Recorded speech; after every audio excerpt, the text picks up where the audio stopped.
حمد الله وصلاة على رسول الله. قام سيدنا محمد صلى الله عليه وسلم قال: إنني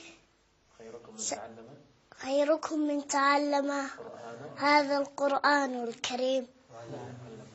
خيركم من تعلم القرآن وعلمه. خير من تعلم القرآن وعلمه. خلوه يحكي بالحال يا شباب. قال: إنني سأذهب إلى جاري اليهودي. طلب منه المسلم. ايش فيكم؟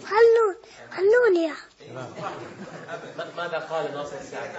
أكمل شيخ تميم. يا شيخ تميم أكمل. ماذا قال ناصر السعدي؟ خليني أتكلم. قال ناصر السعدي: سأذهب. أخذ ذلك الطفل ووجد سفينة تبحر إلى هناك وإلى هناك. بدون ضحك يا شباب. تحكي عن رجل. خلاص. هذا رجل من البادية. خلاص يا ناصر. أتكلم. أنا أتكلم. كلكم مسكتوا. كان بيتكلم عن أهمية الصلاة، إنه الصلاة لازم. الصلاة هي الحياة. هي الحياة. وهي قال جاره أن يذهب إلى السوق، فوجد قطعة نقد سقطت من إحدى الرجال. القصة ذي هذا قرآن. قال: وش تضحكون؟ وش تضحكون؟ هذا بعد صهيب يا شيخ. صهيب. أنا أبكي. فوجد قطعة النقد. بدون ضحك يا صهيب.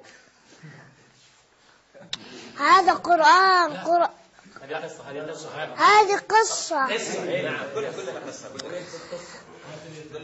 أخذ قطعة النقد فأعطاه ذلك الرجل. قال: ليس لي. ذهب إلى ذاك الرجل الذي سقطت منه. جيب رجل ثاني غير الرجل اللي يبغى يعدل عليه عشان تمشي القصة. ذاك الرجل يدعى ناصر. سقطت منه قطعة النقد فأعطاه جاره. وش الزبدة؟ يعني البرشام منقول على الهواء مباشرة. أعطاه إبراهيم. ذهب سيدنا